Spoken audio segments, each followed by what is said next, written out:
책 읽고 생각하고 글 쓰고 책생글의 핫쌤 뜨쌤입니다. 와!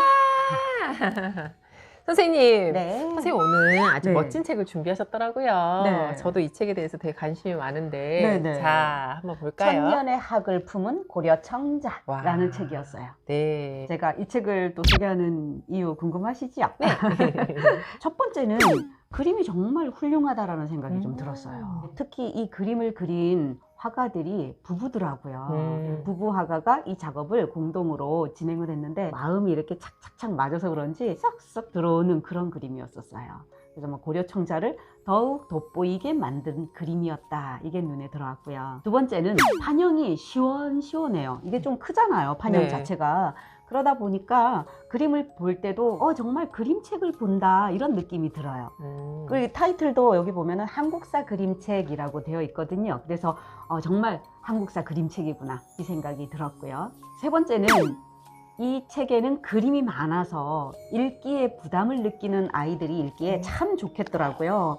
이게 사실은 두껍지 않거든요. 이렇게 얇아요. 얇은데 그림도 많고 하다 보니까 아이들이 한 뭐 3, 4학년이라든가 뭐 고학년이라고 하더라도 읽기에 부담을 느끼는 아이들이 읽기에 아주 좋겠다 이런 생각이 들어서 저는 이거를 세 번째 이유로 한번 꼽아봤고요. 네 번째로는 이 책을 한 권을 딱 읽고 나면 고려 역사에 대해서 많은 것을 알게 되더라고요. 부제목도 고려 청자가 들려주는 고려시대 문화 이야기 이렇게 되어 있잖아요.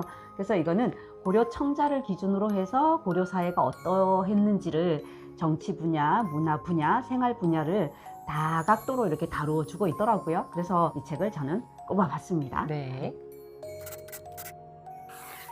이 책은 고려 시대를 배경으로 하고 있기 때문에 고려 시대는 왕건이 어떻게 해서 나라를 세웠고 고려는 불교 국가로 어떤 불교 문화를 이어갔는지 이런 것들을 다각도로 다루고 있거든요. 제목은 이렇게 천년 붙여서 쓰면 오랜 세월 뭐 이런 의미로 천년이라는 얘기를 하잖아요. 네. 천년 만년 우리 이런 얘기할 때 저는 이게 붙였어 가지고 그런 의미인 줄 알았거든요. 네. 근데 책을 읽다 보면 또 맨 뒤에 보면 작가의 이야기에 보면 천년을 띄워서 또 얘기를 하면서 천년 동안 그러니까 고려가 세워지고 지금까지 이루는 시간을 천년이라고 이야기를 했더라고요. 그렇다면 제목에서도 이거 띄워서 천년 이렇게 가야 되는데 묶어서 얘기해버리면 그냥 우리가 얘기하는 오랜 세월을 그냥 뭉뚱그려서 얘기할 때를 얘기하는 거 아닌가 이런 생각이 들어서 그건 조금 구분해 줘야 되는 거 아닌가 이런 생각이 좀 들었거든요. 저 개인적인 생각이에요. 네. 아이들한테 이렇게 수업하기 전에 이 제목에 대한 의미에 대해서 한 번 더 생각해 볼 수 있는 시간을 줘야 될 것 같아요. 천년이라는 의미가 어떤 것 같아? 어떤 친구는 예를 들어서 이제 고려 시대가 이제 지금부터 천년 전 일이 아닐까요? 이렇게 얘기하는 친구도 있을 수도 있고 또 어떤 친구는 아 세월이 오래돼서 천년인가요? 이럴 수도 있고 뭐 여러 이야기들이 많이 나올 것 같고요.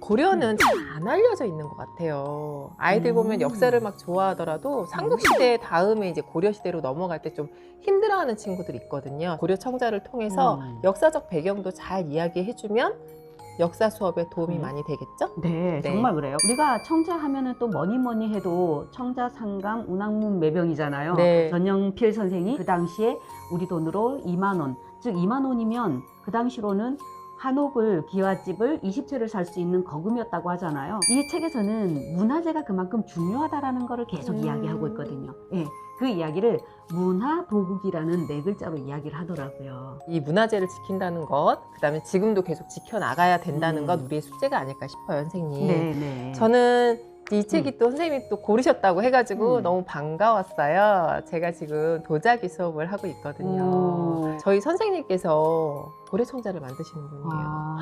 뒤에 이렇게 보고만 있어도 뭉클한 거죠, 막 가슴이.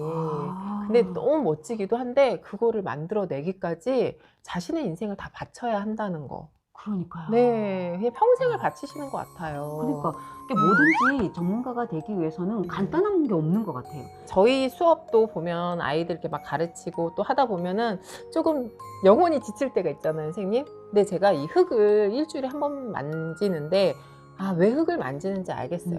인간이 가장 가까운 건 어떻게 보면 흙이잖아요. 그래서 흙으로 다시 돌아가게 되는데 요거를 이렇게 한번 만지고 나면 정신적으로 되게 많이 힐링이 돼요. 보는 것도 우리가 힐링이 되고요. 그다음에 만져보는 것도 되게 힐링이 돼요. 이 수업 하고 나면 꼭 중앙박물관에 고려 청자관이 따로 있거든요.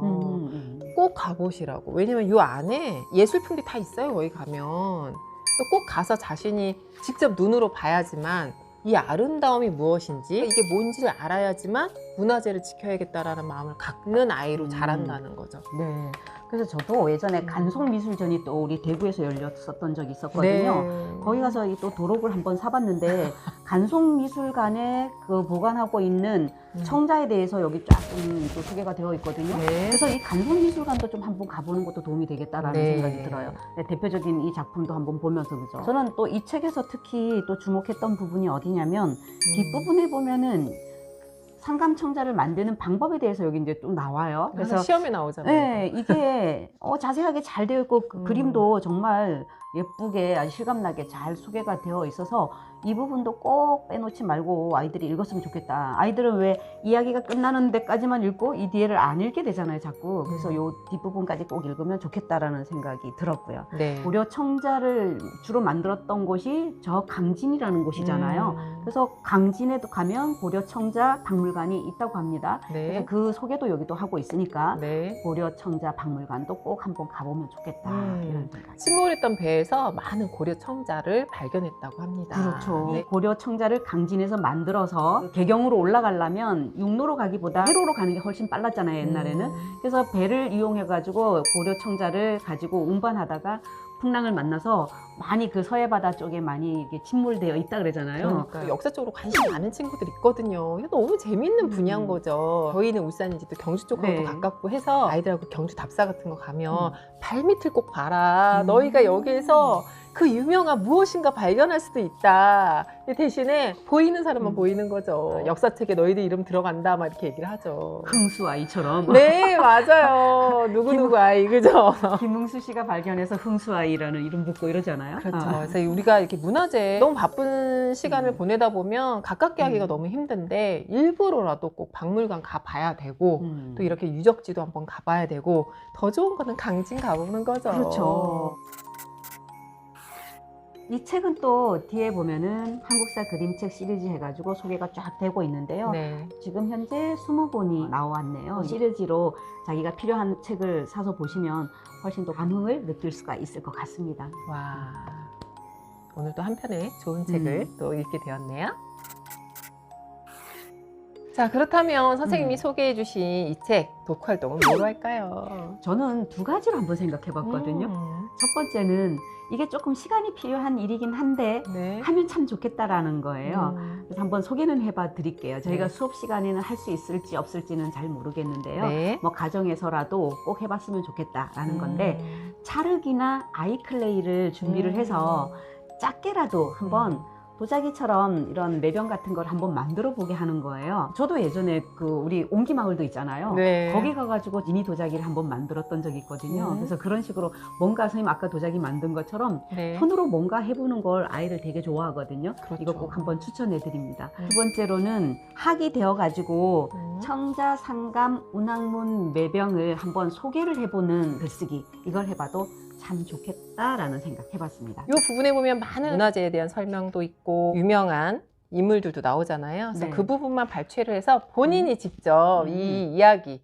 조금 더 하면 더 좋죠. 친구들 앞에서 말로써 발표했으면 좋겠어요. 우리가 보통 보면은 박물관이나 가면 해설사 분들 계시잖아요. 그런 분들 따라하는 것처럼 아이들 앞에서 설명을 하면 아이들도 그런 것도 귀담아 잘 듣거든요. 그래서 친구가 어떻게 이야기를 하는지 이런 것도 참 중요하다는 생각이 들었어요. 그래서 저는 독활동하면 말하기를 시킬 것 같아요. 네. 네. 여러분 오늘도 독서하세요.